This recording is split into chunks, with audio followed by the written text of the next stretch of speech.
So I gave my brand to my distributor when we were at 300 stores. Right now we're close to 3,000 stores. A business is gonna run off of customers. And if you don't have customers who are gonna buy your product or services, then what are we really selling? You don't have a business. You don't have a business. Nope. Yep. So, this person's copying that person, this person but honestly, the person who gets paid the most is the best copycat. You know what I mean? Hold on. Hold on. It's so easy to get comfortable and just, say, well, you know what, I'm just gonna throw the towel or do this, but you can't throw the towel when you have all this responsibility behind it. You know what I mean? So it's definitely growing a business is not easy at all. In the process of building a business, I feel like it's important that whatever it is that you're doing now, whether it's your job, you make sure you have at least 4 or 5 times the income that you are planning to have on your business, just for backup. Who is Jesse Hernandez? It becomes different, bro. Like, not being understood, the level of work that needs to get done in order to get to that high. You can't call out on your dream.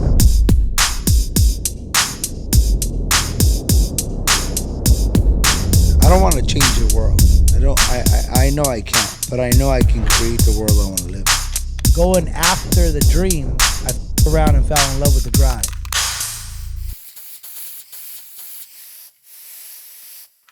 What is up, everybody? Welcome to the Glamorous Grind Podcast with one of your hosts, Sal, Mink Media, and of course, we got my boy, Roy Remedy, over here. What's up, everybody? This is Coach Roy. I'm excited to be here with Glamorous Grind and a cast of all-stars, I'm so excited to be here. And we cannot do this without the man on the mission, Coach Al. And we're going to give a quick shout out to our sponsors. What is up, everybody? And of course, the people that have our back, man, the people that believe in this vision. We've got to give a shout out to Nourish Bar 831. When you're on 101 North or 101 South, stop by, get yourself something healthy. Keep yourself going in the direction you need to be going. And of course, next up, we have Results Transformation Center in West Sacramento, Yolo County. My boy Matt is making it happen for all the people out there. We have our very own G'd up Super Greens, man. We are hooking the people up like gente, making sure you're right. Start your day off with the win. We got to give a shout out to XL Realty and Mortgage with my boy Ruben. If you're looking to get that home, you're looking to get that dream, that place we all want, right? At the end of the day, he's got the keys to get you in, man, for sure. And of course, A1 Plumbing and Drains. They are a family-owned business, man. They are, what do they say? They wash your worries away. They wash your worries away. And of course, our newest sponsor, Alleviate Health Group, out there in Watsonville, out there in the 831, helping people get right. And I think that's what it is, right? We're helping people get right. And when I tell you, as soon as you see his face, you guys already seen it. You guys are probably wondering, is that him? And the answer is that is him. He is him. We're talking about an individual, man.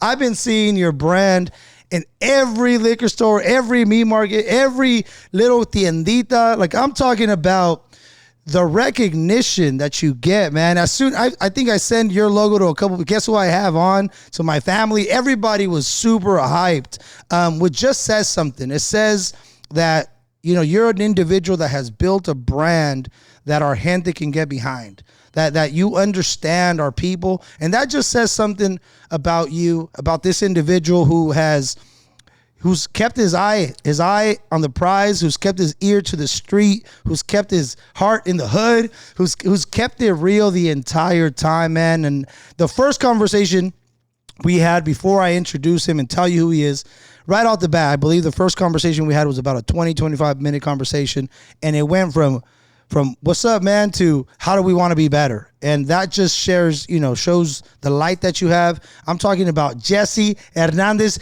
better known as El Cejas. Let's give this brother, this hermano, a round of applause. Hermano. Nah, thank you, Coach. I appreciate you, man. Thank you so much. And it's amazing to be sitting here with you guys. Honestly, I remember when you had reached out to me on Instagram, I was excited right off the back because, as you grow, you want to be involved with individuals that are also growing. So it's amazing to be here with you. I appreciate you inviting me here. And, I'm excited. And it's definitely been a journey. You know what I mean? So we're here to learn and we're here to get educated by you as well. So I'm excited and I appreciate you, man. I mean, we've grown tremendously. I know you mentioned about the markets and the stores and now we have the meat market too as well. So it's little by little, just trying to increment more things and do more and continue to grow the brand. Continue to grow the brand. So that people know this before I get started, I always want to say this, man. Estoy orgulloso de ti, bro. Like I'm really proud of you, bro. Yeah, we're proud of you. We just want to salute you. Yes. We want to salute you because even before we know what it took, you're like Sábado Gigante, bro. You're like people know about you, and it's incredible to break that barrier and let it be known, man. So first off, just congratulations, and we're proud of you, and thank you for making our gente proud. Because many times, you could brand yourself, but if it doesn't have a positive sort of, familiar or a community behind it, oftentimes we get cast as a cholo or as the negative influence, right? So to be a positive influence in the community, bro, I really do appreciate that. Thank you. So keep it going. One more round of applause, man. Thank you. Appreciate it. Now, let's go here. This is the first question to set it all off. 5 minutes in, we're going to get to our first question. Is who is Jesse Hernandez? So, Jesse is I'm 34 years old, born and raised in Stockton, California. And my whole life I was lived in Southside Stockton. So born and raised in Stockton. My mom and dad were, came from Mexico, worked in the fields. And basically always, I remember growing up, my parents always were in the agricultural business, you know what I mean? They in the campos, in the tomatoes, pepinos. My dad was a contractor, so he had a big responsibility of big groups of people who fell under his responsibilities as workers, you know what I mean? So that's kind of how I remember my parents, growing up is, them working in the fields. And then basically they decided to get the restaurant, and after getting the restaurant, they kind of moved away from the agriculture business and then just started from there. And I feel like they've always, even my dad, we always start as employees and then we try to work our ways up. So I can't remember my parents ever working for somebody. I always remember them either being managers or being the gerentes or being, whatever it was. Almost or whatever it was. So, so, and then they got the restaurant and they started working for themselves. And then, I just remember growing up and little by little seeing my brothers and my sisters working in the restaurant too as well. And then that's where we came in, and I was, I remember my sisters and my brothers, they used to be the meseros, they used to, be the servers, the lavatrastes, a little bit of everything. And same thing as we get older, 13, 14, 15, now it's your turn. So I feel like that's kind of how we started getting involved in the day-to-day customer relationship, you know what I mean? Which I feel like today it's helped me tremendously because I understand how important the customer is, because we live off the customer. So we have to make sure that the customer is happy. And sometimes the customer may not be right, but as they say over there, the customer always has, the right, you know what I mean? Siempre tiene la razón. So it's something that I think it helped me a lot tremendously in growing the businesses that we have today, especially now with the meat market, because it's a more day-to-day customer-based relationship. With the Michelada mix, I mean, we drop it off at the stores, we leave it on the shelves, somebody comes, picks it up, and they take it. Here at the meat market, we have to greet the customer, how are you doing? Remember names, make them feel special, don't, sometimes there's a lot of places that I go to that sometimes the food isn't the greatest, but the service just makes you feel welcome. It makes you feel like, I want to go hang out there. I want to go, today I want to go here because they make me feel good. They make me feel special. So I feel like that's helped me out a lot to grow this business. But, Jesse is just a average person, just trying to make it and trying to really leave a legado of leaving something, the day that they always say, what are you going to leave here when you're gone? And I feel like, to me, building this brand it's something that the day that you're not here, you're going to be able to say, my Michelada mix is still consumed at this restaurant, at this bar, it's still consumed at this casino, it's still consumed here. My meat is still being sold at different locations now because we were able to create this business, you know what I mean, or this empire, because I feel like sky's the limit. So, I have these businesses, but I feel like there's still so much more to grow. So I feel like it's just something that I've just been trying to continue to keep it going and trying to keep my feet on the ground, you know what I mean? Because sometimes it's so easy to just get above everything and just, you know what Absolutely. I mean? Just forget the real nature of where we're really at. Because I really believe that today you could be, you know, up here and tomorrow you could be down here. So you got to be careful. Wow, what an answer, man. What an answer. My goodness, man. So it sounds to me like Jesse is una persona de servicio, pero también bien ambicioso. Like, you got this ambition. Like, you called yourself average, bro. Like, let me tell you where that ambition is not average. So let me, you know, first off, we're at the meat market. You just got off this. You guys closed like 30 minutes ago. Correct. And then you're like, you know, come on in. We're going to do the podcast here. That says a lot about the way your mind formulates possibility. So are you where's this ambition coming from? And de donde salió? How did you cultivate this? I mean, it's just like, for example, right now, this one, we came here to I wanted to do the interview here because this is where we first started. So we just opened our other meat market 4 days ago. So I was working all day over there. So I came over here, I showered, and then I came over here, make sure that we're ready to go over here, you know? Yeah. And even my wife told me, she's like, hey, you've already done like 4 podcasts. Why are you going to, you know, go do it? And I said, you know what? Because to me everything you do in life, you never stop learning and you never stop achieving things that you could achieve if you just try to grasp something from there. You know what I mean? So what you might be asking me similar questions that were asked to me in other podcasts, but there's always going to be something different because everybody thinks differently. Absolutely. So and everybody is different. You know, the for example, I've been following you and I've been seeing what you've been doing, and it's something that right off the back I could see that the questions that are going to be asked are going to be maybe similar but in a way different. So to me it's like you never stop learning. So for me, I have to have ambition because I know that if I stop where I'm at today and if I get comfortable, because it's so easy to get comfortable, and it's happened to me before where, you know, for example, with my Michelada mix, I have a distributor who's in charge of all of my distribution. I can literally just not even have to do anything, and they actually just place orders.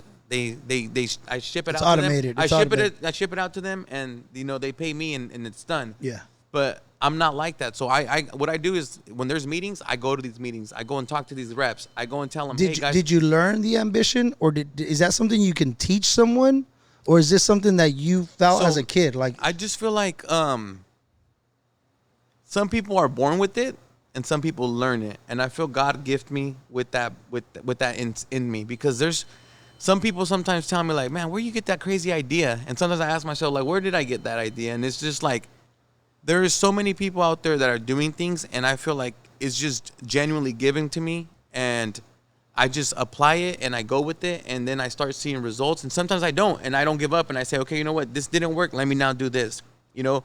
Because I could tell you, like, for example, even here at the meat market, I know there's so many meat markets out there, and I follow majority of them because I try to learn, you know what I mean? And sometimes they say, you know what, the people come sometimes say, oh, like, you know, this person's copying that person, or this person but honestly, the person who gets paid the most is the best copycat. You know what I mean? Come on, hold on. Yeah, To all the copycats out there, keep copying in a good way. You know what I mean? Because Yeah. I look at videos. I look at videos from other meat markets, and not just other meat markets, but other stuff. And even all these funny videos that I try to do, what am I doing? I am imitating and copying what they're doing, but in my own way. Absolutely. You know what I mean? So it's just like, I see stuff where, you know, the UFC fighter slaps the guy and then they present their product. Yeah. So I haven't done that one, which I've been wanting to do. Yeah. So I try to do something that's going to be innovating, and because everything that I've done is just, it's been genuine. A lot of them are my own ideas. Yeah. But also a lot of them are stuff that I've seen from other people, and that I've tried to imitate or try to do it, you know. Innovate. Innovate. Yeah, You know what I absolutely. mean? And it's just like, nowadays, especially with social media, it's free. It's free content and free stuff that you can learn from these people. You know what I mean? Nobody's gonna charge you anything, because it's right there in front of you. It's up to you what you do with it. So when I first started here, I said, you know what, I'm gonna start doing specials. I'm gonna start, we represented the brand, like, if it's, I'm the face of the brand. So what better way of presenting it with me, you know what I mean? Yeah. And showing, hey guys, this is, you know what I mean? This is, even with the Michelada mix, and when I would go into the stores, and it would be me talking to them, because there's nobody else that was gonna sell it better than I was. In the face. Yeah. So I feel like, I've learned that with all these other markets and all these other brands, like, I've just been something that a lot of the stuff I do myself, but there's other stuff also that, you try to imitate and try to do it in your own way. You know what I mean? So I think that's something that has helped us out to grow tremendously. Well, then let's go there. Usually, depending on wherever. I'm a listener, so wherever the person goes, I like to start there, and the conversation is going to go a little bit back into how your upbringing and about the brand. But let's go ahead with El Cejas. Where did El Cejas? When was El Cejas born? Man, so El Cejas was born probably like 20 years ago. So the girl that cuts my hair, I remember I had came to her. I was 13, 14 years old, and my eyebrows were connected and bushy. And after her, you got a unibrow? Yeah, not almost, but after so many cleans up, now it cleared up. It's not as bushy as it was, but there's pictures when I was younger. It was just like leeches. You need to send us some, and we're gonna put him up. Oh, yeah, it was just leeches. Bro, you need to put some Cejas on that guy up there, bro. Yes, yeah. He doesn't have them. He doesn't have them. So that's kind of what so she would call me Jesse Cejas, El Cejas, El Cejas, El Cejas. Oh my So gosh. then se me quedó El Cejas. And when I came out with the Michelada mix, I was like, you know what am I gonna? No, hold on. Yeah. Now I have to ask. So when you're getting called El Cejas, was at first was it like? Did you take it as a compliment? Was it funny? Was it?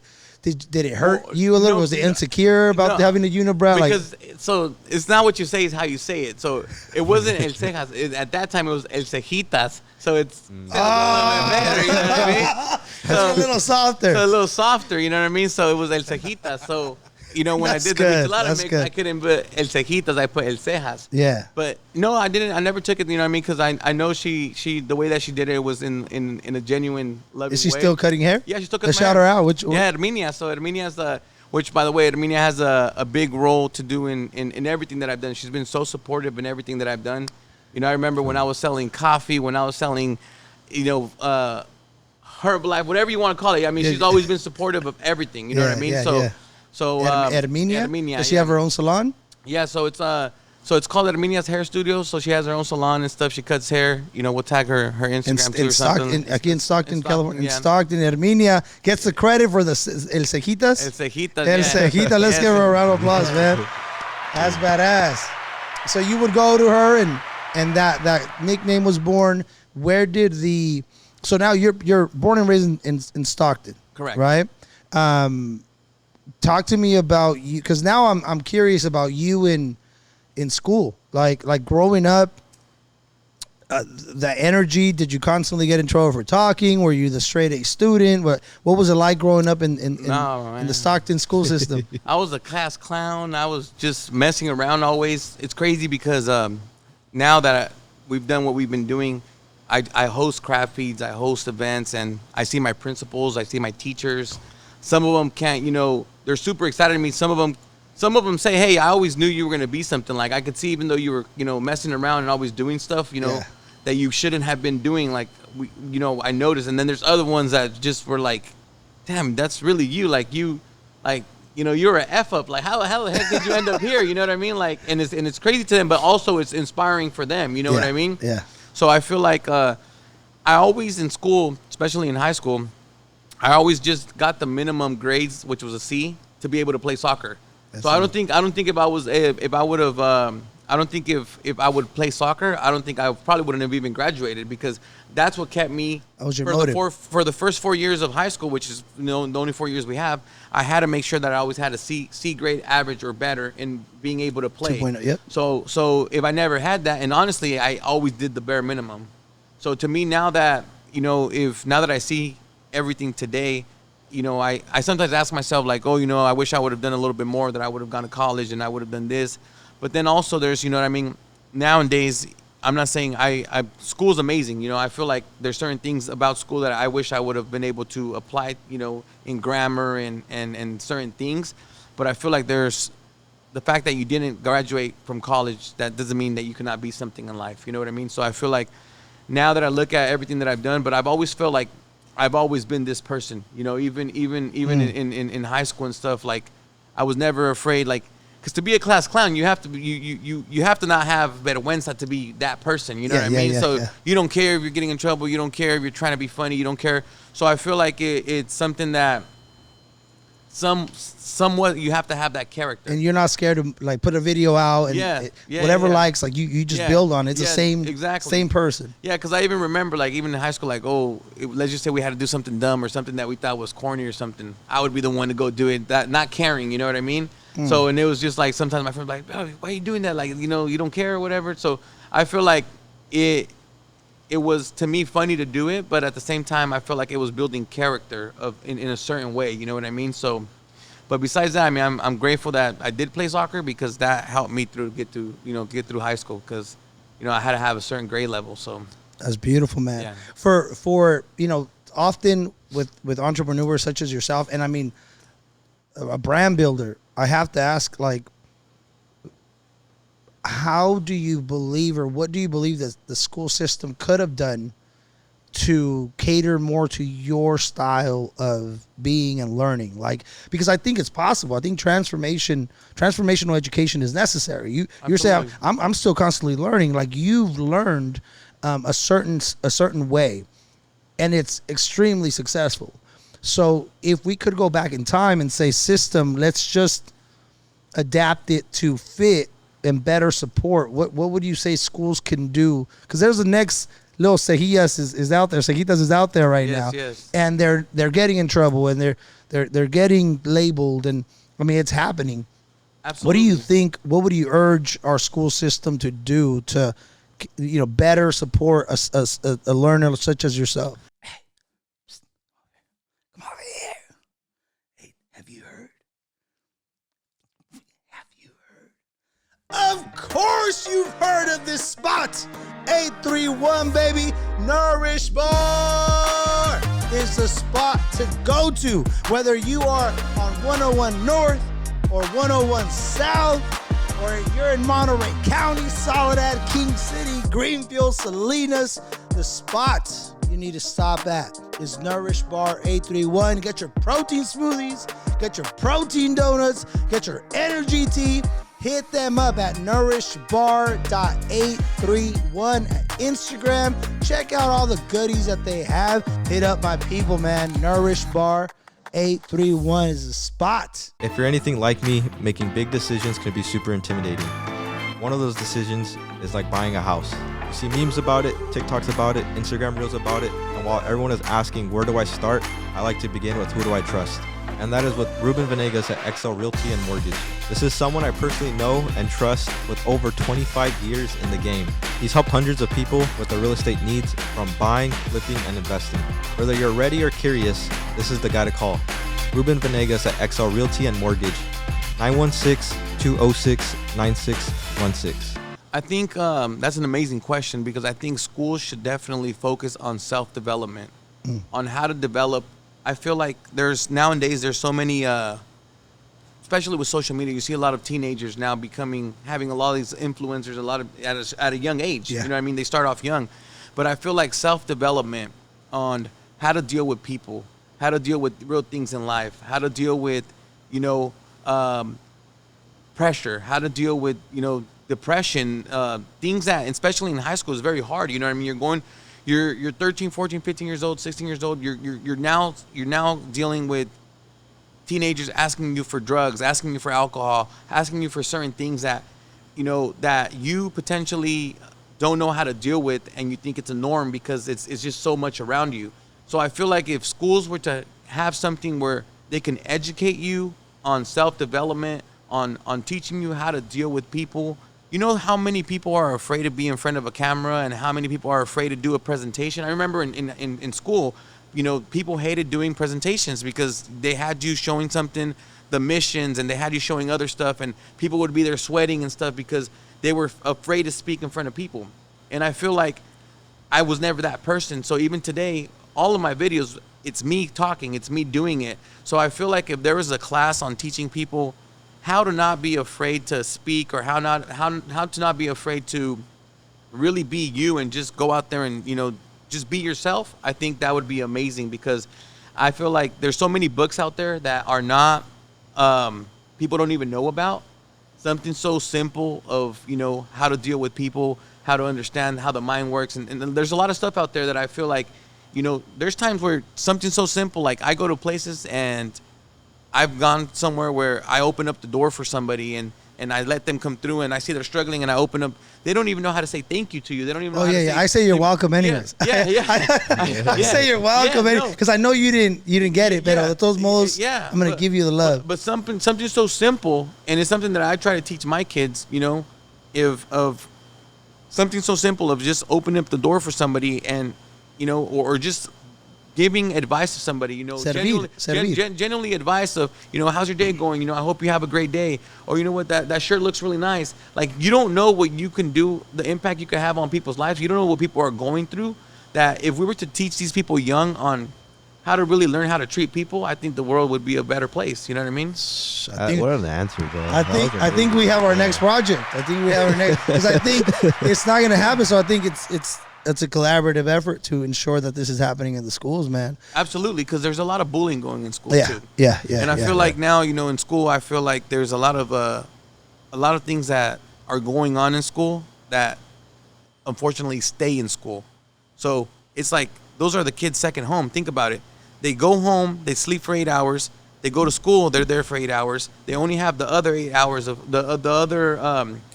No, not the 8 hours. Sorry. So it's 6, the 24. 8. 24. Yep. So it's just like a quarter of your life, a pie of your life you're living at school. Yeah.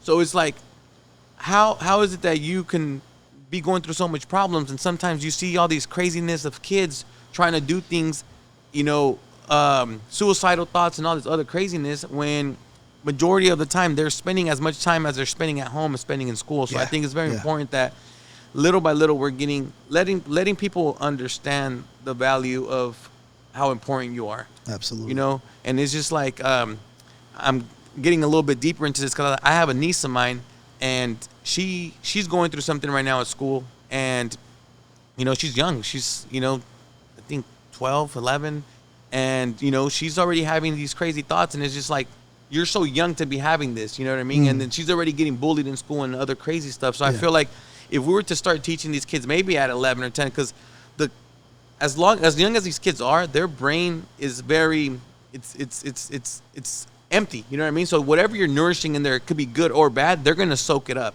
So I feel like the younger we start with these kids and starting to teach them all these to learn themselves. I think it would be an amazing opportunity to get that out there in the schools. You know what I mean? Wow, we're gonna have a Cejas self-development, man. We gotta make it happen. And I'm really serious. Like we a lot of our time is in schools and attempting to figure out how to best support the individual versus our idea of the individual. So that's a beautiful way to look at it. Now, you grew up in the 209. We grew up 831. Now I live up here in the 916. But I know Stockton and Salinas has some similarities growing up. Do you have give us a perspective of what it was like to be that teenager? Maybe decisions or influences that you had around you being in the 209. What was difficult to navigate? What were some of those challenges to navigate as a teenager in the 209? Well, see, so we lived in the south side of Stockton, which was, considered the hood, considered the, I guess, to some people, like, the ghetto and stuff like that. March Lane? What is this? It's like by Charterway. Charterway. Yes, okay. Southside Stockton. So that's where we were born and raised. So, right away, when you say Southside Stockton, is you categorize as like in the hood, you know what I mean? So, and that's where they got the best food at, though, you know what I mean? So it's something that right off the back you get categorized in that perspective, that you grew up in the hood. But I could say that, even it could have been the hood. I feel like I would be lying if I said that I had like a life of struggles and stuff like that. Like I said, my parents, they were always ambitious. They always hustled. So, there was always food on the table. You know what I mean? We always had, I'm not saying we were rich or anything like that. We had a good life. You had the essentials. We had the essentials. Yeah, you know what I mean? We were able to, my parents always, worked their asses off. So they were always able to provide and find a way, you know what I mean? And, but even then I feel like it was, I feel like everybody has their own struggles, you know what I mean? At the end of the day, like, seeing my parents, one thing was that they were always working, and, it's 6 of us. So 6 siblings, and then I have that we grew up with, and then my mom, she ended up remarrying, and you know I have my other sibling, but so it's 7 in total. But I'm saying 6 because that was that was the your household. childhood. That was my your childhood. Yeah. And you're and I'm the middle one. I'm the middle one. You're in the middle. Okay. Yeah, so it's 3 boys and 3 girls. Okay. And now with the new one, it's 4 girls and 3 boys. Got it. So I feel like, you know, struggles we had was, you know, my parents were always working. So we had to watch out for each other. And since I was a middle child, you know, it was always my older siblings having to watch over us. So, you know what I mean? We were a handful, you know what I mean? So it was just kind of watching over each other and, you know, not having the presence of our parents for certain times because they were trying to build something for us, you know what I mean? So I feel like at the end of the day, like, you know, my parents were always hardworking, and I feel like they try to give us the best lifestyle they could. And I'm forever grateful with that because aside from them, you know, just working so much, they painted at least, you know, that vision for us of that entrepreneurship of being able both of them. Yeah, both of them. Yeah, because now my mom and dad are divorced, but my mom, she owns 2 tax office services. You know, she has, I remember when the economy was bad, my mom was, you know, very smart about purchasing homes and stuff. You know, she had bought, you know, a few homes at that time, and now she has 2 offices. Wow. My dad owns a restaurant, and he's continued to, you know, grow that himself as well. So when they parted ways, you know, that was the agreement. He kept the restaurant, she kept, you know. Did that happen or like early on, like in the home, like you were still? So yeah, I was 15. So that was also honestly something that impacted my life. You know, 15 years old, and you know, seeing your parents just, you know, part ways. At that time, you know, I was going through a lot at that time, you know, and it's something that it affected me mentally. But, you know, I mean, I feel like it's something that, you know, things happen in life, and I feel like we just kind of have to grow and, you know, understand that it's for the best. So I just, if you don't mind, like when you say affect mentally, what is that? Well, it's the thing is that you know, you're growing up, you're going to school, you see, you know, your other friends have their parents together and stuff, and then, like, for example, I played soccer, and it was in before, you know, they would go to my games together, and then later on it was, you know, seeing one over here, seeing one over there, and then, you know, so it was just kind of like a psychological mental thing, you can say. But I feel like it could affect you to a certain extent, but I feel like it's everybody handles it differently, you know what I mean? So I feel like now once you get older and you start seeing things, and, you know, my mom and dad now, you know, they don't have nothing against each other and stuff, but it's just like at that moment you feel like, oh, you want your mom and dad together, you know? But till this day, I mean, in them being separated, they've both been, you know, very supportive with the businesses. You know, I could literally call my mom for anything, and she'll be there when the heartbeat. You know what I mean? I could call my dad and say, hey, Dad, you know, can you guys help me out with your this? relationship with them individually is solid. It's solid, definitely. That's definitely, beautiful, definitely, yeah. That's So, beautiful. and I know if I was to need both of them to be here together for me, I know they would be. That's so, you know what I mean? So, amazing. yeah. That's So. beautiful. Let's give both of them a round of applause, man. Shout out to them. Shout out to them. Now you mentioned soccer, and I know here, coach, you know, he coached soccer for a couple of years out there in Salinas.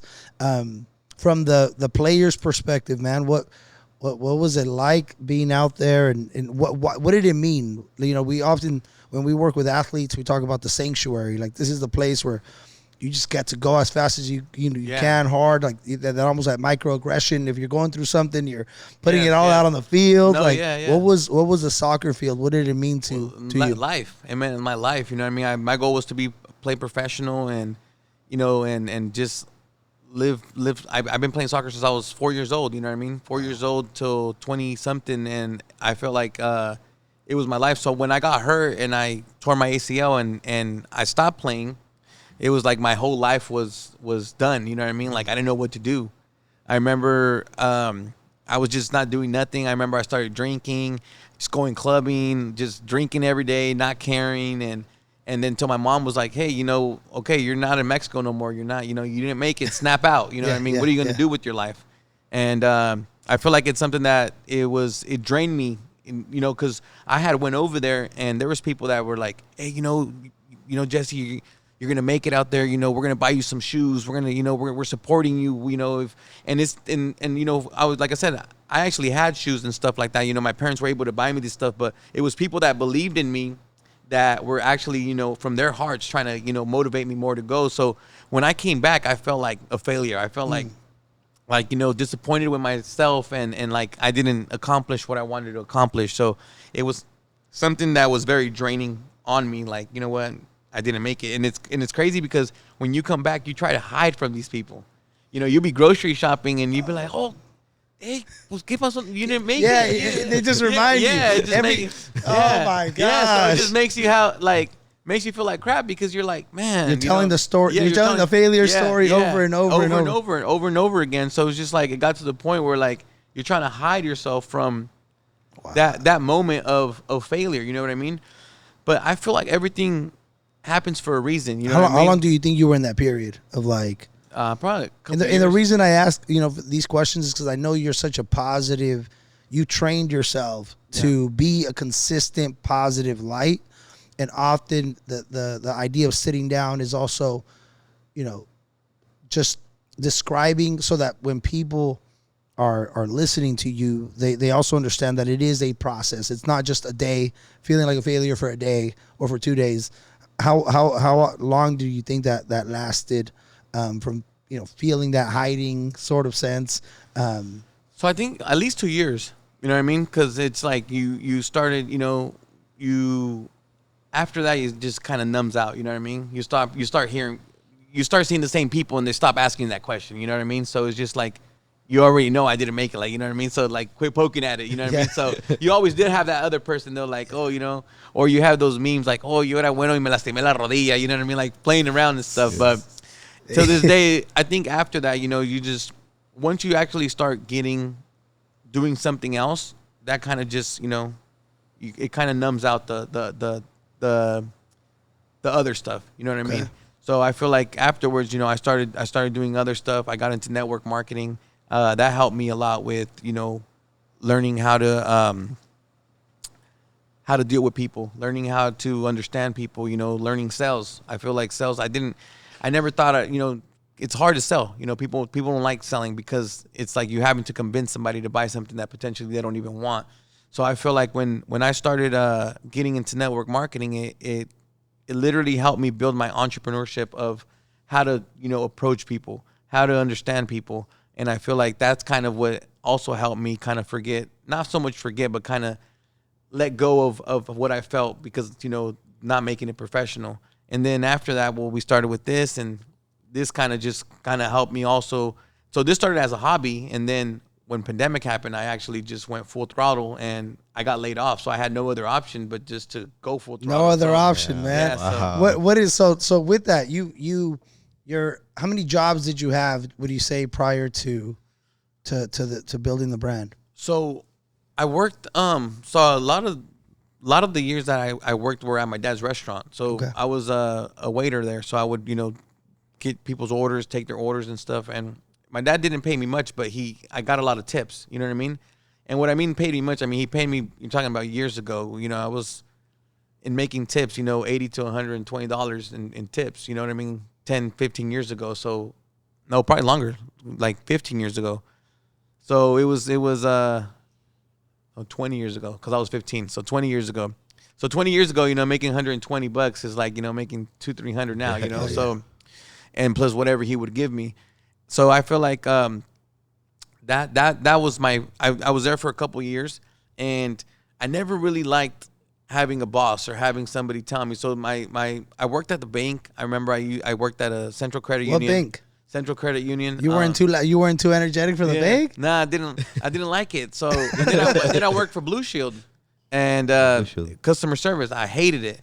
So then my friend Myra. Why did you hate it? Just too bland? I don't know. Just you'd be surprised how many people call and complain about stuff. You know what I mean? And it's just something like, especially in the insurance industries, they will call because their co-payment was this and this was that, and it was just like I was supposed to pay $1 for my medicine. You were getting all the negative energy from the world. Yeah. This is what you did. Yeah, man. I was supposed to pay $1 for my co-payment. I had to pay $10, and it was just like, bro, I'll send you the $9. Like just let it be. You know what I mean? But it was just a lot. So then, my friend Myra, she's a realtor, and she basically did a property management for my boss, who were my bosses at that time.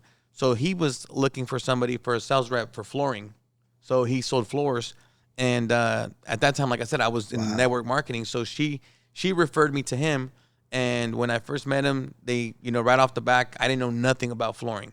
So nothing at all. Like I'm talking about nothing. So it was funny because they would call me and say, hey, we're looking for European oak wire brush floor, 1/2 inch thick with 3 millimeter layer. How do you lay down this floor? So just stuff like that when I first started. So I didn't know nothing. But that's one thing is that I will never let the customer know that I don't know nothing.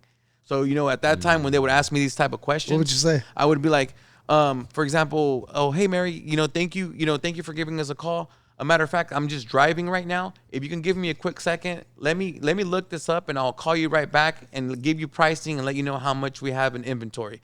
I would call the owner and say, hey, they're looking for this. What, how does this flooring go? What do I tell them?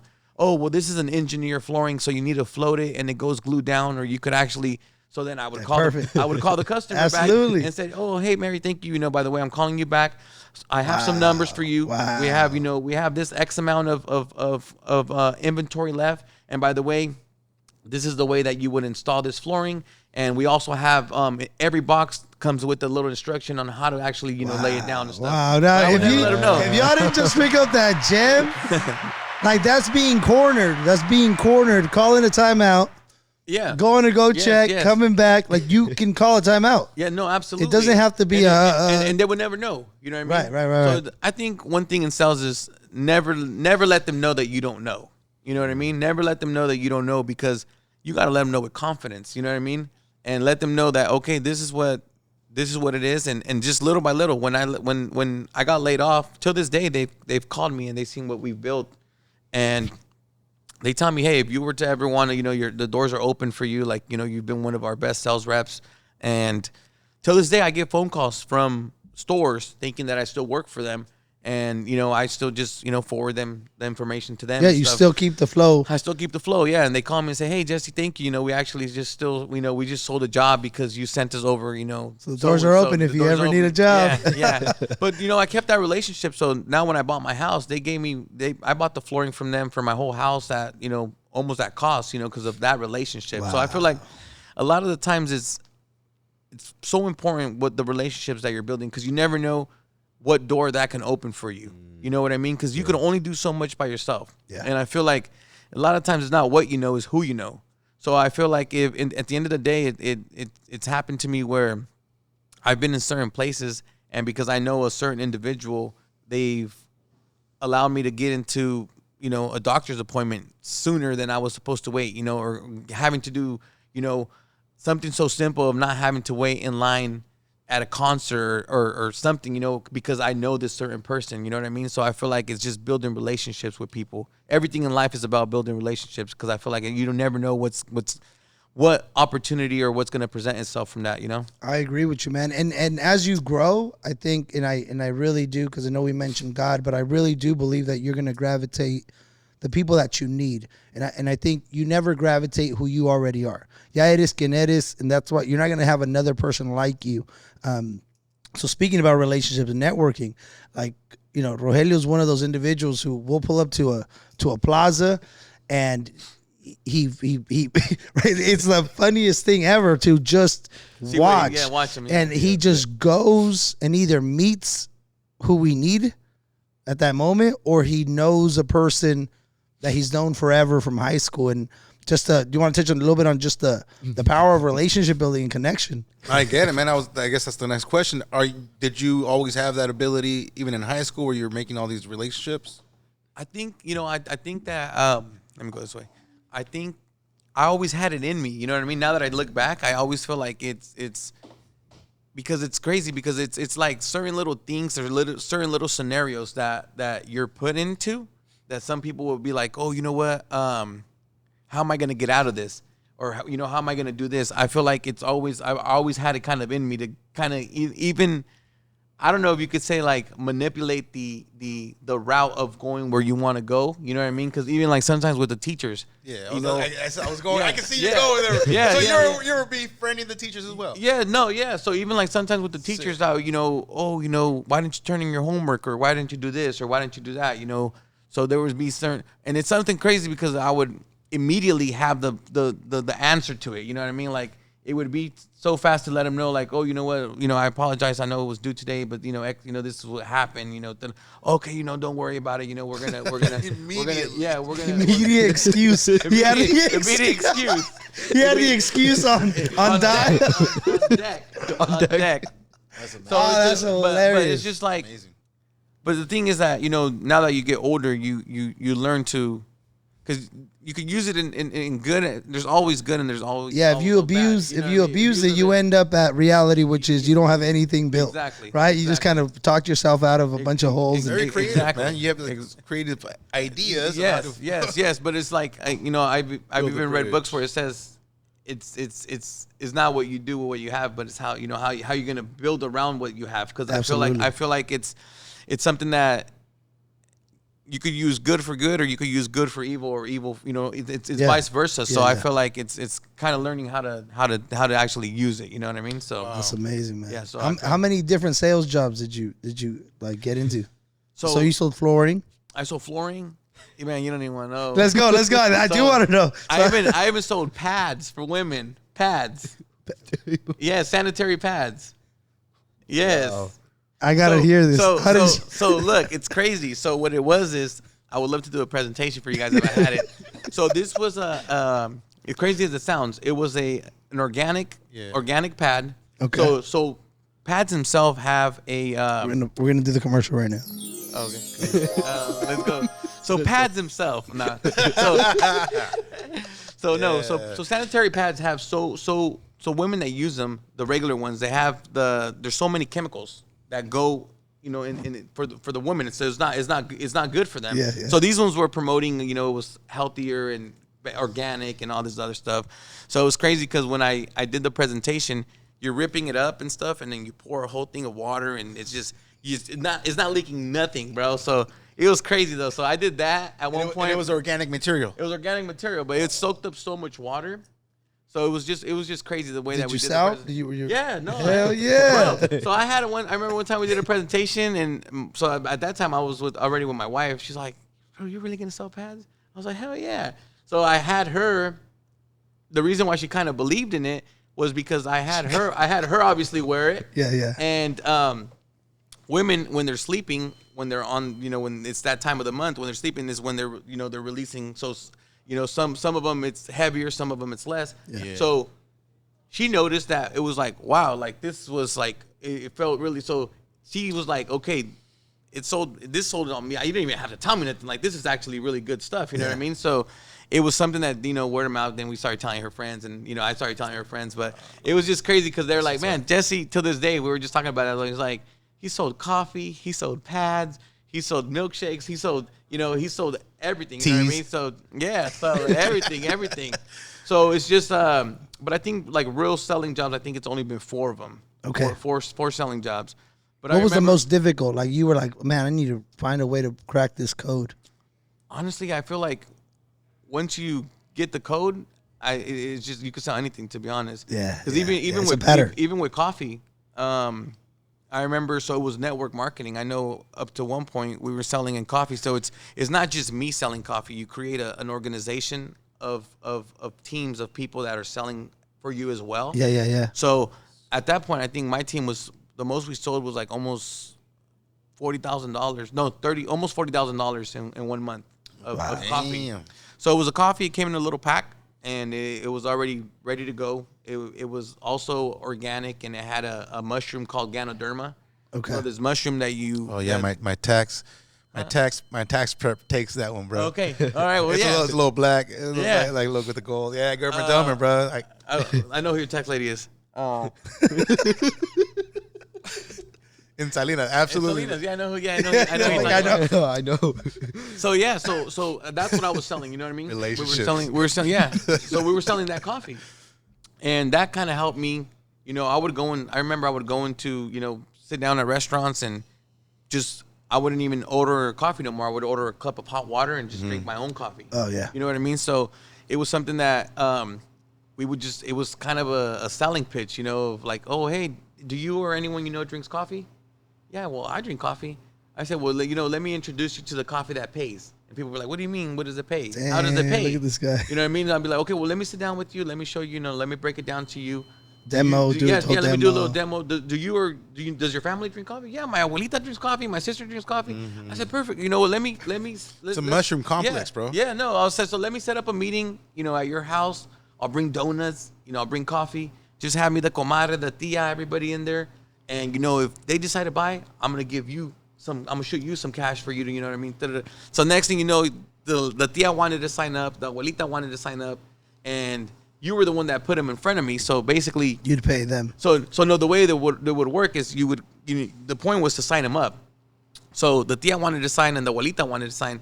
So I would tell you like, hey, you know, your tia and your abuelita want to sign up. So you introduce them to me. So if you want to sign up, I'll sign them under you, and you're gonna win money automatically. You know. So then now I signed 3 people instead of 1, but she was the main one. So now if she didn't want to sign up, then, you know, I would tell this person, you know, okay, well, you know, you could work with me directly or whatever, and I would still shoot them something or whatever. But typically it would never work that way because once you broke down the play plan, you would basically, it would be dumb for you not to sign. You know what I mean? So that's kind of how we did it. And then, and does this, hold on. I gotta say, it's great coffee. I mean, the oats, bro. I mean, when I go do my taxes, me lo sirve con cafecito y los oats, bro. Yes. The little oats. No, it tastes delicious. It's delicious. Do you like, is the getting the sale, what was the best part of the hustle? Like, because there's obviously hustle, ambition, being able to do the coffee, the flooring, the women's pads.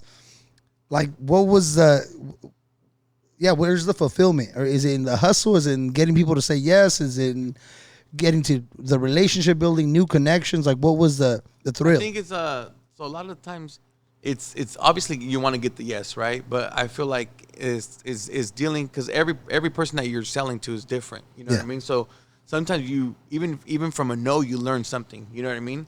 So I feel like sometimes, and a lot of the times, even with the coffee, I feel like no didn't mean no, it just meant not right now. You know what I mean? Because later on in the business, as they were seeing me grow, and I would follow up with them. Hey, you know, how's it going? You know, I'm just following up with you, whatever, you know.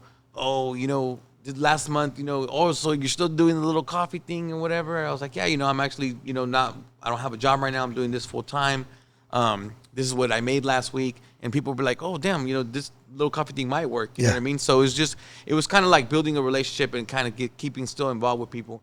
And I feel like that also helped me out tremendously with this, because I had an organization of so many people that now, even though I stopped doing these things, I kept that relationship. So they make the drive. They make the drive to come buy food over to buy meat over here. Yeah, you move. You know, so they don't buy Clamato no more. They buy, you know, my stuff. They, you know, and they post pictures and they promote me. And so I feel like it's very important that it doesn't matter what you're selling or what you're doing, is connect and keep building that relationship. You know what I mean? My dude coming in with the gems, man. Let's get to this. Because we mentioned this a couple of times already. So we have, by this, and I know we're in the meat market, but let's start with the Michelada mix, right?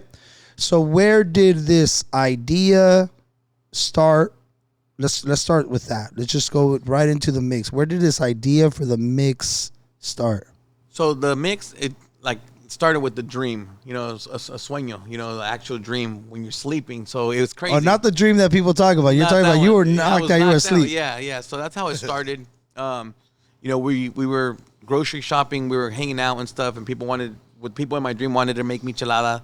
So this is all a dream. Yeah, it's all a dream. People in your dream wanted. Yeah. Okay, got it. Do you know the people in your dream? Yeah, no, I don't. I don't know. I would say thank you to them.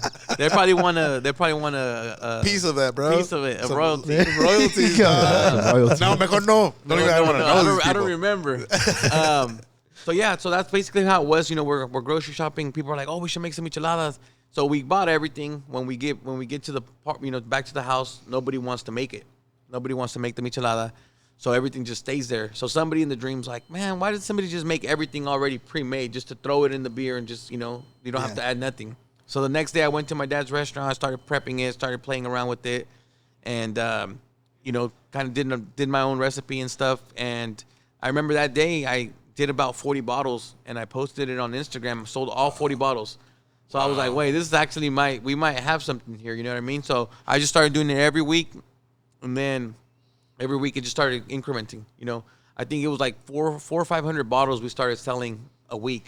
So that's when that time happened. It was already becoming a lot because I was making everything in the cazuela, mixing it up, and putting it back in, putting a bumper sticker, putting my label and stuff, and it was just becoming. So then hold on. So not skip over. So you're making this. What did you call it? El Cejas. Right off bat. Yeah, always. Where did the idea to put your face on there? So that happened. So originally, the first logo it was a blue bottle, kind of the same thing as the Clamato look, like blue and stuff, and it said El Cejas, and it was just E, so it was just the name, and then just two big eyebrows right here. Okay. So this one, my buddy of mine, he's the one that helped me, design it. Like it was just, we did it, and we had that for a while. So my boy Hector, we went with his friend that does all of the graphic design, and we designed it, and it said El Cejas. That's how we started. But then my wife would put the sticker on the bottle. Yeah, we just put the sticker on the bottle. Clean. So then my wife, when they went to Sinaloa, she's like, you know what? My suegro had a taco truck, and they had put his logo, like a little cartoon and stuff, and it looked dope. So when they sold his taco truck, she's like, you know what? What about we were to re-innovate the brand and stuff or whatever? So they decided to make this. So this was made in Sinaloa, in Mexico. Wow. So yeah, so then we brought it over here, and then we just got the whole PDF. We trademarked it, we registered it, we patented it. So you can actually go online and you could see everything, that's trademark and everything. So nice. And then that's what we did. So we kept this the base of the brand, and then just switched up the colors of whatever we were doing. You know what I mean? So then when we opened up the meat market, I would have never opened up the meat market if I didn't already have this established. Absolutely. So we piggybacked off this. We named it El Cejas Meat Market. And, we basically same face, same everything, but instead of holding micheladas, we have, chicken, cow in the back. Yeah. Branded it that way. Again, the transfer. If nobody's catching it, all you've been talking about is transferring what's working and then seeing if it works here, and whatever falls off, but what stays is it. Yeah. And then you keep transferring, which is you. Yes, you correct. keep transferring and leveraging. You leverage it till and then you transfer the people, the power, Correct. the influence, Everything. The logo. Now in this case, now you went. Talk to me about, before we go to the meat market, the selling door to door. Like, you have your mix. What is that process? So at first, when I first started, I got in, before I gave my brand to my distributor, I think we were like in 350 stores. Wow. Before how'd you get to the 350? So the 350, basically just coming into stores. Hey, my name's Jesse. I'm born and raised in Stockton. I have a Michelada mix. It goes with beer. And, this is what it sells for. And then what I was doing is I was, at that time, recording every process. So I already had a few stores going in there, but I first started at my aunt's store. And then I started with people that I knew that, I have family and friends that own stores as well. So I would start there, and I would use them as a testimonial. Like, hey, I left this guy 5 boxes. Look, he's ordering me now another 5. Like, this is selling. And then another thing, I would be like, look, I normally don't do this, but if it doesn't sell, I'll come back and I'll buy it back from you. You know what I mean? And in the beginning, you're not going to believe, people are going to be like, oh, I would have people that I would send, and I would give them like $20-$30 to go buy stuff in the beginning. Yeah. And then it would be like, so for example, what I would do is, people who would say no to me, I would be like, oh, look, okay, I understand. I'm going to leave you a sample. I'm going to leave you a cup in the mix, but leave it right here next to the cash register. Leave it right here next to the cash register, and just, let me know if this is my number. If it sells, maybe you buy something, maybe you don't. So when I would always do that, I would call one of my boys or something and be like, hey, bro, in like an hour or two, go to the store and just, buy some beer, and they're going to have this right there. Buy it. Here's the cash. Yeah. They'll go buy it. Later on, they'll be like, hey, buddy, I need this stuff. I need this. Buddy, you went to the accent. Yes, I went to the accent. You went to the So it's a real story. I lived the moment. Absolutely. But that was the beginning of it. You know what I mean? Because I was leaving the sample, and I knew it was going to come back. And I just, honestly, I said, I got to do what I have to do. The product has to be on the damn shelf. Like, that's the bottom line. Whether you sell it or you don't, the product has to be available. And the thing is that people... Did you learn that? Sorry to interrupt you, but did you learn that tactic? I mean, I've heard of that story been told, bro. Like that tactic right there. Well, see, that one, maybe I could see other people using it, but it was something that I just seen for myself. You know what I mean? Like I said, okay, I'm going to do this because at that time, I wasn't going to have money to spend on billboards. I wasn't going to have money to spend on this. Right. So I said, okay, if I don't have no marketing dollars, I have inventory that I already paid for. It's got to get on the shelf. It's got to go on the shelf. It doesn't matter. So I'd rather give away, let's just say $4 or $5 to 100 accounts or to 10 accounts than to have it in a box. Yeah, so 100 accounts times $5. You're talking about that's $500, but that's 100 new accounts. So to me, it was like I'd rather invest those 500 in giving that little thing to them, which I know when they come back and buy, it's not going to be just 1 or 2 boxes. Because then once they told me yes, I had the way that I had my brand set up was I would price this high. So at that time, I was pricing it high. And I would tell the customer, look, if you buy 5 cases, I give you 1 for free. But that free was already included in what my price really was. Absolutely. So what would they do? They buy 5 cases. Okay, now if you buy this cases of cups, I'm going to give you another 1 for free. Now they would buy this. So I had accounts buying 12 to 18 cases at a time. It was insane. Like, you know what I mean? It was just, I was so busy, them doing this. Genius. But it was just the way that I started, you know what I mean? So I remember I would send my boy, we call him Chucky. I would send him to... He's like, all right, what store am I going to go buy now? Chucky's a hitter. Chucky's a hitter. He lives in Arizona now. Hey, shout out to Chucky, the hitman. He was your ninja. The ninja going in there, making it happen. I'm talking about grown people problems. That's right. That's right. I'm talking about plumbing and pipes. If you are a homeowner, a business owner, a landlord, you know what I'm talking about. Yup. Those squeaky pipes. Those leaky pipes. When your pipes ain't piping, they're rusted out, they're done. You need to hit somebody up. A1 Plumbing and Drains. They're taking care of the entire Northern California. I'm talking about the best in the business. All you have to do when you run into that problem, when your pipes ain't piping, dial 916-347-3275. That's 916-347-3275. Or you could just look them up at a1plumbinganddrains.org. Flush your problems away. That's what I'm talking about. You guys may have seen the new supplement has entered the market. G'd Up Super Greens. Man, this has been an insane journey to be a part of, witnessing the full development and creation of these super greens.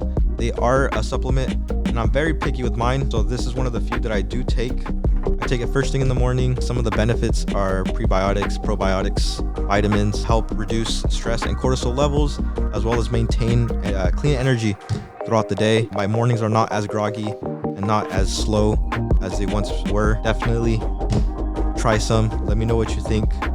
You can hit me up for your orders, or you can hit up Coach Al at Man on a Mission on Instagram. Resultados. Do you know what that means? Results. It's that simple. Results Transformation Center, baby. The vibe is there. The community is there. People are getting it in, making it happen, getting fit. It's time to get your life together. It's time for you to step in, challenge yourself. It's time for you to grow. It's time for you to stop making excuses. And it's time for you to start gaining the results that you're looking for at Results Transformation Center. Look, man, just stop in at 109 15th Street in West Sacramento. They got the best music. They got the best vibe. They got the best community that'll support you on your fitness journey, on your health journey, and will get you the results that you're looking for. Let's go. Yeah, and then afterwards, he actually started working for me too. So he knew all the tactics. He even tells me to this day, he'd be like, damn, bro, really remember when you would send me to go freaking buy the micheladas? Now look at so I gave my brand to my distributor when we were at 300 stores. Right now we're close to 3,000 stores. Wow. Where you can find it. So Congratulations. Yeah, Listen. yeah, so That's incredible. That's incredible. What's your like the product that you enjoy most that you created? Like, is it these O-rings? Is it the candy? Is it the liquids? What you on every day? So the original mix is the one that sells the most. That's what we originally started with, and honestly, that's probably what I would drink the most, the original, just because you can't go wrong with it. You know what I mean? Like you have the cucumber, you have the fuego and the mango. I kind of kind of switched off to the Fuego more because it's more lemony and it has more of a kick to it. So I don't have to add anything, but literally ice to it. To this one, since it wasn't so spicy, this one we did it like just original. Yeah, it's, your preference if you want to add more stuff. But the Fuego one, that one is just like on point. You know what I mean? You really don't have to add much to it. But that's what I would say. Just probably the original and stuff. So, and besides that, I mean, we have the gummies. I'm not really so much of a candy person, but or in the chamoy too, because the chamoy that we have, you could put it with candy. I mean, you could do it with fruit. You could do it with a bunch of other stuff too. So, but I think the most thing I probably consume would be the Michelada mix. How'd you come about with the candies? So at my dad's restaurant, when we were doing all this, we came out with a chamoy. So I was like, you know what? What about we were to dip the gummies inside to just mix everything up? You know what I mean? Like, what an idea! Yeah, no. So I remember my wife was like, man, nobody's gonna buy that. So I did. I was doing little 8-ounce jars, and she kept telling me no, right? So I was like, you know what? I'm gonna go just buy everything. I already have the chamoy here. I'm gonna go buy it and mixed it. Yeah. So I did 100 little jars, and I took them to my dad's, and I just stacked them. I said, look, Dad, sell them for $5 each. So the little candies. So no lie, I sold all of them like in one day. So then when I told my girl, I went back. I was like, she's like, what do you? So I was like, yeah. She's like, all right, we'll make some more now. I was like, okay. Proof of concept. Yeah. They need the proof of concept. Yeah. So yeah, I mean, with her, she was like, everything we've done, she's always been supportive about everything. But she's not a drinker, so she doesn't drink at all. So even like with the Michelada mix and the cups and stuff, to her it was like, oh, well, I don't know if people are going to buy that. I said, well, you don't understand because you don't drink. You know what I mean? But people will buy this. Like right now, as crazy as it sounds, like I want to put on my Michelada some camarones, some, people now are throwing gummies in there and just switching it up. Yeah. Or they're using you're giving people options, margaritas and throwing them in there, and you'd be surprised how many crazy drinks they have nowadays. You know what I mean? Like people be making some weird stuff, but people like it. You know what I mean? So, well, shout out to your girl, right? Shout out el nombre Genesis. Let's give her a round of applause. And for somebody who can support what they can't see, is she supports you. Like that's a beautiful thing. That's a beautiful thing. No, definitely. I mean, she's been supportive. We've been together a little bit over 10 years, and she's always been supportive with all my crazy ideas. And honestly, aside from being supportive, I mean, she's definitely still stuck around. You know what I mean? Because it hasn't been an easy 10 years. You know what I mean? It's been definitely a roller coaster. Yeah. You know what I mean? And it's just been times where, you want to throw the towel, or you just want to say, hey, maybe it's time to call it quits or whatever. You know what I mean? And it gets very stressful, and just dealing with life, dealing with kids, dealing with everything, you know what I mean? And sometimes, there's times where, in my case, I have so much going on and stuff, and it's just sometimes easier to point fingers and throw the fault somewhere else where you just kind of relieve yourself from it, you know what I mean? So there's a lot of stuff that I've put her through, and vice versa, and it's just like, I could say that it's, she's stuck around and she's been here, and she puts in as much work as I do as well, and on the back end with the kids, with the family, with the business side, of the paperwork. And if we get a new big account, like right now, let's give her a round of applause. Let's give her a round of applause. Yes. I know. We were talking off the air, and you mentioned that. I say the genuine appreciation for that. Now you are in the space with the Michelada, which I think the first conversation we were right to it, which is been a blessing, but it also puts you in this field, in these rooms. Absolutely. Right? Can you share? Would you mind sharing a little bit about the amount of discipline, the challenge, because it is a space where there is alcohol involved, right? Where it is a scene. No, absolutely. And it's, I'm glad that we got into this, because I think it's a perfect thing to bring up. You know what I mean? Like, we're in the industry of, my product goes with beer. You know what I mean? There's we use it for our ceviche. You can use it for other stuff too as well. But my business would not be successful if beer didn't exist, because, you need to pair it with beer. Yeah. So our sales wouldn't be what they are today if it wasn't paired with beer. You know what I mean? So it's something that, as much as it's been a blessing, it's also been, something that where I get involved well, not when I get involved, but when I get invited to these venues, when I get invited to these places and stuff, it's like we get catered so much that it's something like, oh, here, or we just got into a new brewery. We get to the brewery, we're sampling all the beers, we're sampling everything that they're giving us. By the time you're gonna get your food, you're already feeling, you're already, drinking. You're not even eating no more. Now you're just drinking. You know what I mean? So it's just like it's something that it does require discipline, and it does require for you to understand that okay, this is what we're doing, and keep one thing with the other. You know what I mean? Because at the end of the day, this is the business that we have, and this is the business that we're building. But it gets hard. You know what I mean? It's so easy to slack off. It's so easy to just say, I'm just gonna keep drinking. I'm just gonna keep doing this. You know what I mean? And sometimes it's so easy to do it because you have that whole stress level. People see the business and they see that we're in all these stores. They see the success, but they don't see how many times you've been dropped down on the dirt. How many times you've had to ask people to borrow money. How many times you have had to, just simply go out of your way and come up with certain money that you didn't have to be able to place another order or to do other things. And this is just realistic things that we go through. You know what I mean? And sometimes it's just it's so easy to get comfortable and just say, well, you know what, I'm just gonna just throw the towel or do this. But you can't throw the towel when you have all this responsibility behind it. You know what I mean? So it's just. It's definitely growing a business is not easy at all. You know what I mean? It's not easy at all, and I feel like sometimes I tell people, in the process of building a business, I feel like it's important that whatever is it that you're doing now, whether it's your job, you make sure you have at least 4 or 5 times the income that you are planning to have on your business, just for backup. Because you need to make sure that you have a stable foundation of what. Then people are depending on exactly. They're working, right, and their families are eating, and then it's all of that going on. No, for sure. And I mean, in the beginning, it's hard. What do we do in the beginning? We depend on family and friends to show support. Yeah. You know what I mean? Especially it's something that sometimes when you're starting a business, you may have the idea, but you don't have the capital, or you don't have the resources to start. You know what I mean? So you're trying to find that person or that someone that can help you. You know what I mean? So it's just, I've been very fortunate. My family has always been there for me, unconditionally.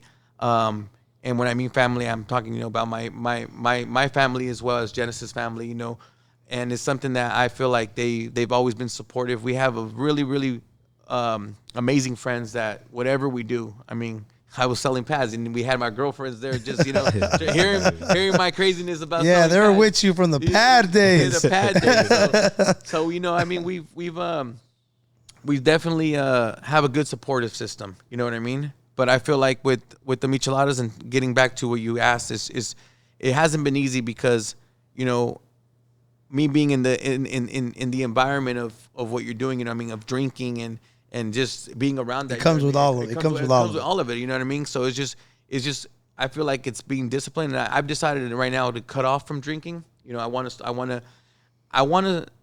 The most I've stopped drinking was almost a year, but I want to give myself. I told myself if I could stop drinking forever, I would stop drinking forever. You know what I mean? But I want to give myself a year of not drinking to really see what I could accomplish and how much better I could be without it. You know what I mean? Because I feel like things come to you, but if you're prepared for when they come, you take advantage of them a lot more. You know what I mean? So I feel like you're clear-headed. Yeah. So I feel like, I told myself, you know what, I'm gonna keep myself accountable to stop drinking for a year and see what doors I can open aside from that. You know what I mean? Because it's just something that the focusness that you have. And I remember when I had stopped drinking, I was working out, I was on it, I was disciplined, I was doing ice plunge, I was fasting, I was just on fire, you know what I mean? And then I go to Mexico and celebrate my birthday or do something, and then you just get comfortable. It's so easy. You could do something for a year, 2 years, and then just in a heartbeat, you just default. Immediately. So I feel like it's something that I told myself, you know what, I'm gonna keep myself accountable and try to become the best version I can. You know what I mean? And it's crazy because I've told people this, and they're like, well, bro, what do you mean? You've already done this, you've already done that, but it has nothing, you know what I mean? It's just justifying it, you know what I mean? There's so much more. I feel like there's still so much more for Jesse and for Cejas that if I prepare myself, and there's so much more we can do, you know what I mean? So much more we can Let's do. do that. Damn. Man. So My brother. I have to ask. I've seen a reel that you've made on Instagram where you were going in depth about business versus brand.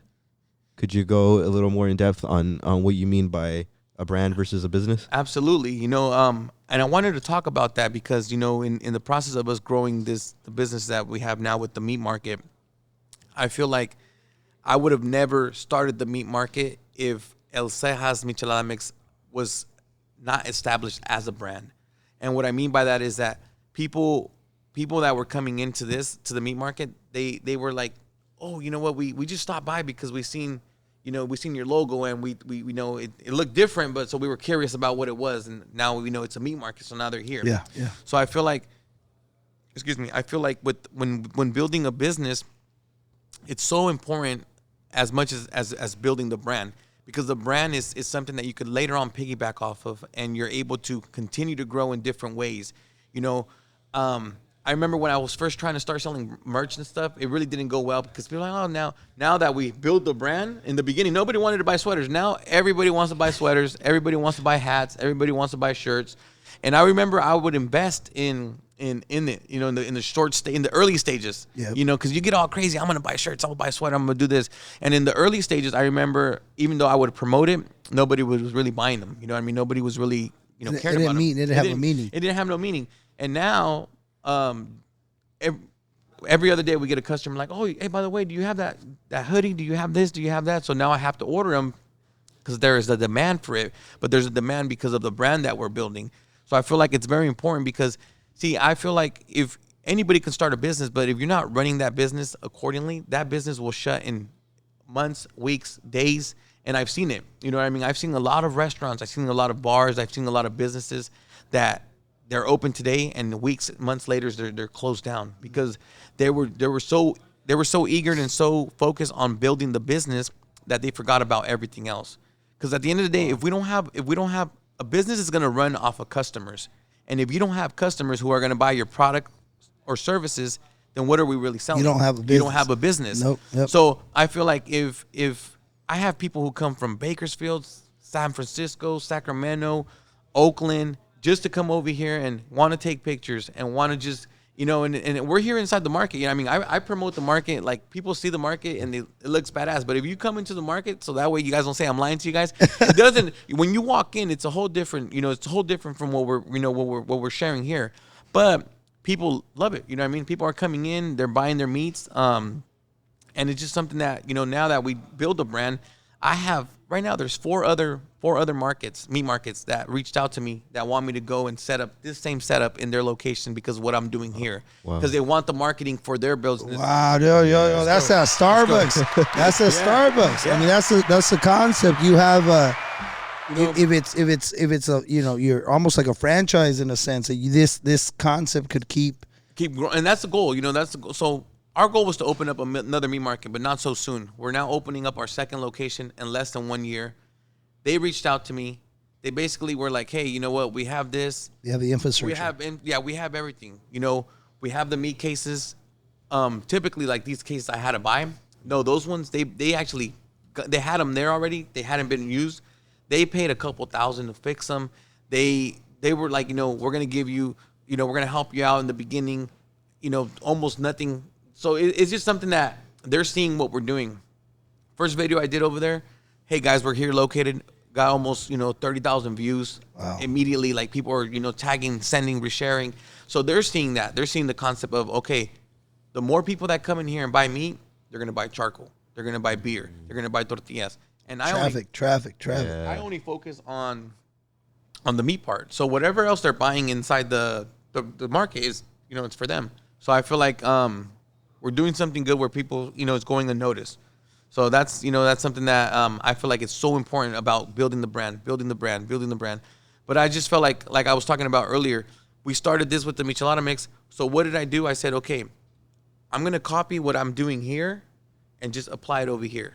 So just basically, if we know it's working, the videos and everything else, just copy what I'm doing, but do it over here and do it in this sense. You know what I mean? So that's why I said in the beginning, it's very important that if something works, just imitate that. You know, mimic what you're doing and get the results. Now, if you've seen that it's not working, I'm not saying continue to get this terco and, do it. Yeah. Try to find around it. What am I going to do? Find the code. Find the code to it.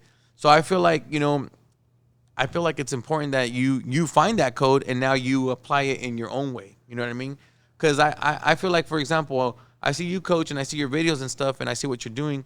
And, there's something always out there that's going to motivate us to do better.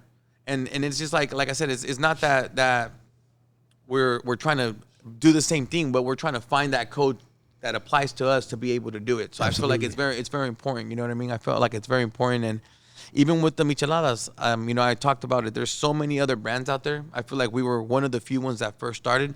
There were so many brands out there, and now they're doing their own things, and they're now trying to get into stores, get into stuff, and that's amazing because the sun shines for everyone. You know what I mean? At the end of the day, there's enough for everybody out there to eat. You know what I mean? Yeah. If you go to the grocery stores, you go into the bread section, there's like 20, 30 different brands of breads. You know what I mean? And everybody's making money. You know what I mean? Yeah. So I feel like there's opportunity out there for everyone, and it's just going out there and getting it. So.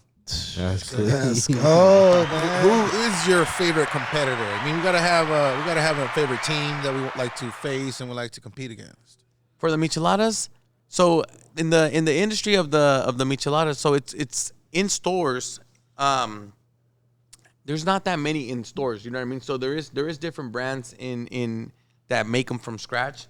But like the ones that I do drink here and there is Las Cazuelas. So that's another one that it's in Modesto too as well. The guy that makes it, I'm actually a really good friend of him. So they own the restaurant, but the guy that makes it, I'm a really good friend of him. His name's Kerry.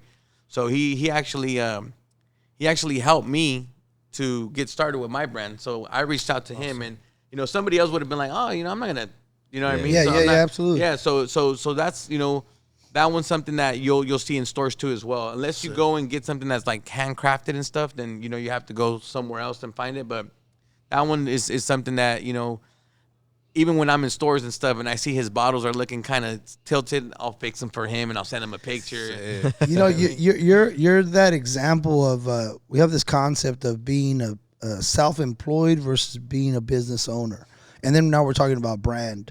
But self-employed, the mentality of self-employed is how much money can I get in less time, right? It's always time versus money. Once you go from that to then business and then brand, you are looking out for other businesses to also make money. So by collaborating, because to go get a lease, to go get all of that and have my own, like many people are still in the I want to own my own versus how do I connect who's already. So you connect this concept to their market and it brings them income. Correct. It helps them, and then someone else sees. So now people want to collaborate with you, and it's more of a team. Let's collaborate versus let's compete in a sense, right? Correct. Like, so you're just opening up the dejar que corra el agua in an idea. Sense, yes. And if people can, instead of owning everything, you start to collaborate, and then people are able to, you're lifting up communities that way. And I think that at first people are thinking, they go from self-employed and they never develop into the business, into the brand. They stay self-employed. Y todo es para adentro. Yes. But if you are like, okay, I'm going to hook up the meat guy, I'm going to hook up this guy, I'm going to put my social media, I'm going to collaborate, like genuinely do that. I think that's why that's one of the reasons why people see the light in you and see the new example of how new business is done, and it's through collaboration. Because at the end of the day, if you run everything and own everything, yes, you get stuck with everything. Yes, right? exactly, You get stuck with everything, and having to get the capital to do the same model all over again. It's like why go through all that? Much. Yes, no, I totally agree. And that's a perfect point of view because, for example, I remember on 4th of July, the owners of this market told me, like, hey, ever since you've stepped foot in here, in the last 20 years that we've been open, this 4th of July is the day that we sold the most beer since we've been open. Wow. So it took them 20 years to have the best sales that they had because of the foot traffic that I had coming. Let's give that a round of applause. So it's so you got to have like a show like the Bar Rescue, yeah, like the House Kitchen. This guy's you're gonna be from meat market to meat market to meat market like on a real one, like to be able to bring the energy, see what's off, through your Absolutely. eye, like Yes, yes. because you walk in, you're like, oh, okay, if they just No, and I tell them too. I said, hey, you know what, guys, we need to start working on this. You know what I mean? We need to make sure that the stuff we have here, everything's looking nice, it's looking clean, that there's no expired stuff, that just kind of painting it in their eye. Like even back here, the tortillas and everything. I gave them that idea. I said, you know what, let's bring in tortillas, let's bring in bread. I'm selling hamburgers, I'm selling hot dogs. So now they have this back here that's getting filled up almost every 3 to 4 days. They're coming in and filling it up. Because now you're talking about they're getting an income that they didn't even know about. Right. So it's something that so you become valuable in some make yourself valuable. For example, even the Michelada mix. I own the Michelada mix since they were my account. They were my account before I opened up the Michelada mix. Till this day I don't sell it here. They do. So I sell it to them, but they sell it to the customer. So if a customer comes and wants to pay for it, they have to pay for it up front. So they continue to make their profit off of my stuff. And I could assure you, because I deliver it to them, I could assure you that they now sell like probably 10 times more, because people who come in now, they want to buy it. They want to buy it. They want to buy it. So they want to take it. So now that increases their sales. Absolutely. That like run it through them. Yes, run it through them so they can, and then you become an invaluable partner. Yes, I mean, that's ultimately what you. So, and now I built that relationship with them, because anything I want to do, right now I needed to expand over here and get a little bit more room and stuff. So I talked to them and I said, hey, I'm planning on doing this. I'm planning on using this location right here in this area. Can I use it? Yeah, you've been like family to us. You go ahead and use whatever you need. So we're building that relationship. We're trying to. At the end of the day, I feel like the more I grow, I feel like you said, it's not so much about give me. It's more about what can I do for others. How do I add value? How do I add value to it? Because I've had so many people, so many people that when I've needed them, they've been there for me unconditionally. And it's something that I feel like once you understand that, sometimes you've in the process of you making money or doing stuff, you feel like, oh man, I don't want to lose it. Like, what about if I lose it? Yeah. And it gets to the point where money isn't everything. It's up there with oxygen. We need it. You know what I mean? Yeah. But once you really find the purpose of everything else, of what you can do to put value in other people's life, like, I'm going to be honest, when I first, and I'm throwing this out there, and when we first started our businesses, Genesis and myself, it was hard to work with family. It was hard to work with family because you feel like, okay, maybe what about if I tell them something and they don't take it the right way? Or what about if I get hard with them, like, hey, why are you getting here late? Or why are you doing this? Or what about if I'm paying them something that isn't sufficient of what we think we should be paying them? And it's just like, sometimes it gets hard to be entitled to having to confront somebody that is family. Yeah. So sometimes it's better just not to work with family, you know what I mean? Absolutely. To avoid certain problems. And that's how we kind of started running our businesses for a while. We stopped. We had other people and stuff, and we did have family. Then we didn't. And so it just became. And now I could say here at the meat market, everybody's family. Wow. So right now, my brother, he's gonna start working with me in the Michelada mix. His wife works here for me as well. My sister-in-law works here. My sister was helping me. My mom would come and help me whenever she could. At the other meat market, we have my Genesis cousin helping me. So we have her niece help. You know what I mean? So it's just beautiful, brother. It's not easy. It's not easy at all, but it's necessary. No, it is. But I feel like now there's a communication level and there's a respect level. Yeah. So now I've had a lot of misunderstandings with my brother, and now I feel like there's more of a respect level there. And now he's gonna start working with me. But I know now in my heart that if I could tell him something like, "Hey, bro, by the way, why are you coming late? We need to make sure that we're this." Let's tighten up. Let's tighten up. Let's get it going. Yeah, let's keep this. And I feel like before it was so much on the back end thinking like, "Oh, como le digo," and it's heavier. And it's heavier. Yes. But now I feel like the more you grow, the more that you continue to grow, you need to grow. Absolutely. So if that doesn't happen, I feel like you're just gonna stay here, And I feel like those crucial conversations are real. Yes, for sure. So I feel like to me, it's like I need to be an example, and I need to be a role model, and that's why I mentioned, I'm gonna stop drinking. I'm gonna stop, skip focus, get deep into what I need to do, and really see for myself how much greater I can be. Yeah. You know what I mean? Absolutely. And I remember when you first approached me, I know your bio is live by, you know, living what you say, you know what I mean? Living by what you say. So I feel like you can't do something that you're not doing. You know, I mean, you can't expect people to do something that you're not doing. Yeah. You know, how can I tell you be here early if you see me getting here late? You know what I mean? So I feel like it's important that we live by example. You know, we live by example, and that you know, we really are living that role model. The idea with whether it's team, familia. You know, this is my compadre right here, right? So we have my sisters in it, like everybody, bro. So I hear you on that end. I often will share with you know, the team is like, my word is let's tighten it up. Yes. Let's just tighten it up. Like that area.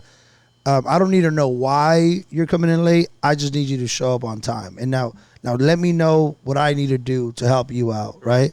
Because we need to get it right here so that when we get to the playoffs or when we get to that fourth quarter or when we get to the next level, we have the practice already, because it's not about getting there with old habits, because then you're going to fail over that. It's already, so let's, even I was just having a conversation with my sister on the way here.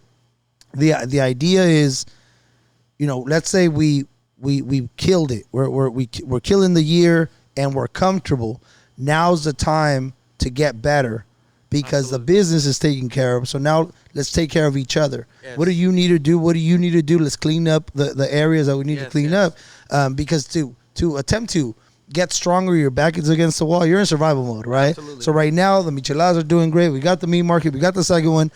Let's tighten up and let's act like we didn't have any of this, right? And you get your mental game, like, for yourself, and leading by example.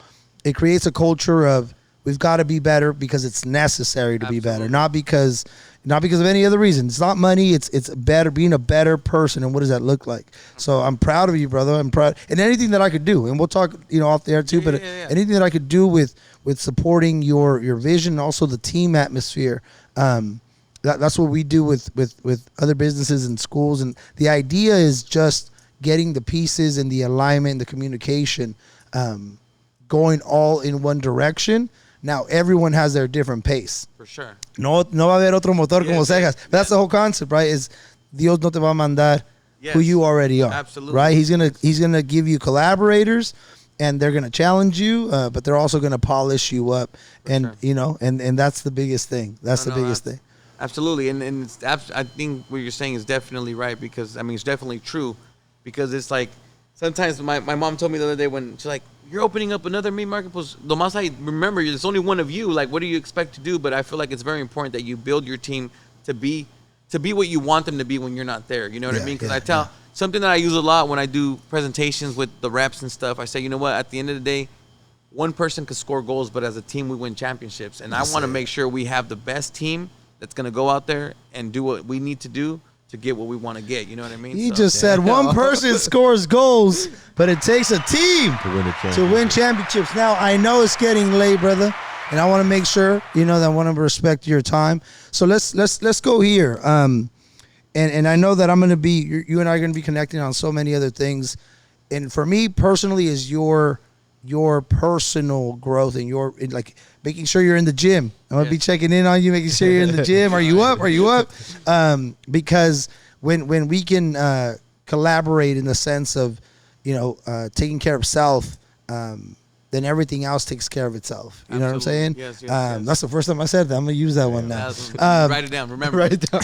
So let's go this, man. So, you know, with the Glamorous Grind podcast, we always like to, we're people of service. We're people of service, and we like to show our appreciation through action. So we brought some gifts here with Rogelio, who has them somewhere. Let's see if we can hand them over. And while we get the gifts, man, Rogelio will talk about them. And while we think about a takeaway from this personal experience, and we'll also do a tag in where people can find your products. Absolutely. What city. So let's go with the gifts. Let's see what we have for them today. Rogelio. Don't come out with a pad.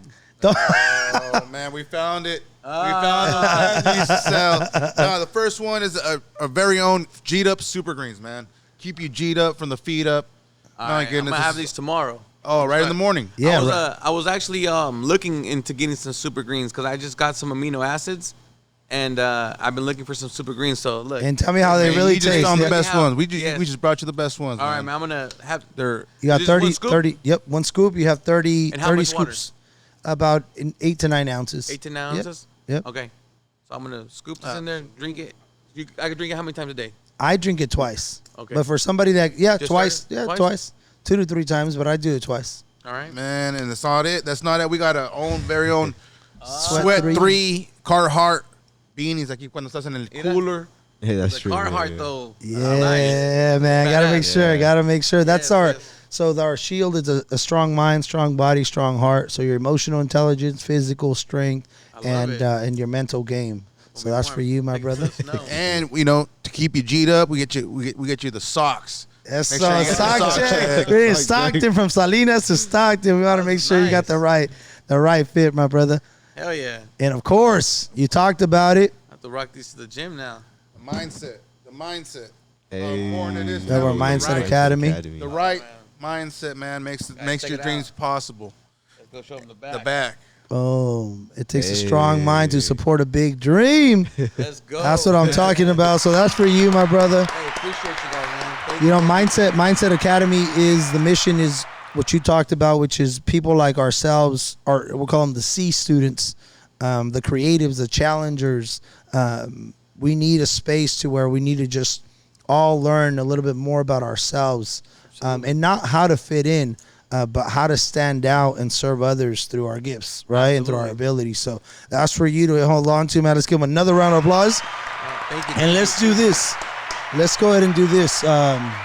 Let's go with a takeaway of maybe something y'all picked up on, and then we'll go with your takeaway, and then we'll close it out, man. Absolutely. Let's do this. Yeah, I would have to say I understanding like your entrepreneur mind and the way that you look at business and how like organic it is for you to do sales. Like you do it so like flawlessly in the sense of like your wording, and you understand it. You understand business, which is something I'm learning to do. I'm learning and constantly trying to expand my mind and how things operate and how business works. So it's amazing to see and hear your words, and breaking it down was very digestible for me. Thank you. Appreciate it. Beautiful. Business mind. Yes. Yeah, absolutely. So a highlight of mine is just the way you operate personally. I mean, it obviously comes from like a gift that you were given from an early age, and for sure, man, I want all the other little young men and young women out there to use their gift and to really find out, right? And the only way you find out is by taking chances, by speaking up and making the classroom laugh or making the classroom, cry, right? Yes. But the idea is you take a chance and you really find out who we are. Absolutely. So thank you, Cejas. Thank you so thank much you. Yeah. for being who you are, bro. Thank you. That's it. Y a ver, hermano, what was it being on this experience, this podcast, this conversation? What the first of many conversations? Yes. What was this experience takeaway for you? No, man, it was amazing. I've been in several podcasts, and like I said, I'm glad that I took this opportunity to actually be here with you guys. I appreciate you guys.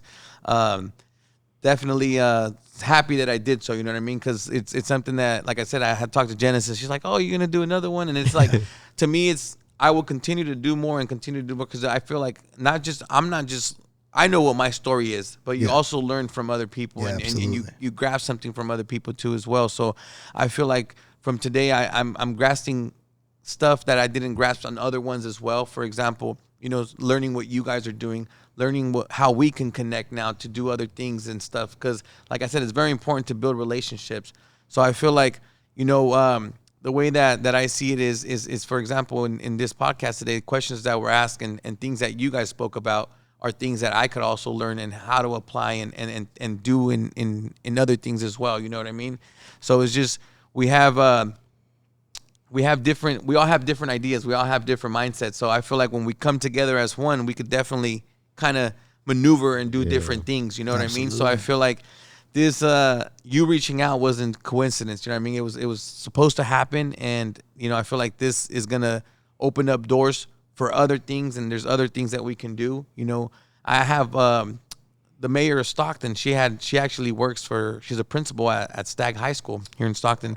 She wanted me to go talk to the students and do something, you know what I mean? So it's something that, what a coincidence that's something that you do, and now we're and then here. we can you go. know what I mean? We could figure out something, you know what I mean? We could do a collab and say, hey, you know, we're gonna do this, and by the way, we have Coach Al, you know, throwing some extra, stuff in here, you know what I mean? We could do something, but I feel like, I appreciate you guys. I think you guys are an amazing team. Thank you. I love how united you guys are and how, together you guys are. I feel like it's very important that you guys work under the same atmosphere and the same environment. So I feel like that's important, and just want to say thank you. I'm truly grateful with you guys, and I appreciate you guys. Gracias. And gracias to Genesis. Yes. for letting us. We're gonna have them. We'll make sure. You have children? Yeah, we have my son Navid, Melania, Noelia, my 2 little babies, and Saludos. my big boy. Shout out. We got your dad here. Yes. He's about to go home. Yeah. I'm just gonna keep it simple, man. My takeaway is collab versus compete in business. Is the competition is gonna be natural. I think the collaboration is what it requires you to cross the street, shake hands, and see how your strengths fit somebody else's strengths. And that's like the way to do it. It generates buzz. What you're great at, you find out that they've been kind of struggling with, or the infrastructure that's not your thing. It doesn't have to be your thing. What can you add? And that starts with, I love that you are about who do you serve, and then how do I add value? And Absolutely. and you've built that, and the business has been built around your core values. Yes. How do I serve you, and how do I add value, and let's have a good time while we're doing Absolutely. it. You know what I'm saying? So I love that. Now at the end, what we do is we say our motto. So we go Sal first, then it'll be Rogelio, and then it'll be you, and then I'll close it out. So the motto is be a savage and go after your wildest dreams. All right, let's do it. Because you got to be a savage out here, because it gets wild. It gets wild. It's so let's cold go out here in the jungle. Let's go ahead. Be a savage and go after your wildest dreams. Be a savage and go after your wildest sueños. So Be a savage and go after your wildest dreams. that's it. Be a savage and go after your wildest dreams. This has been Glamorous Grind Podcast.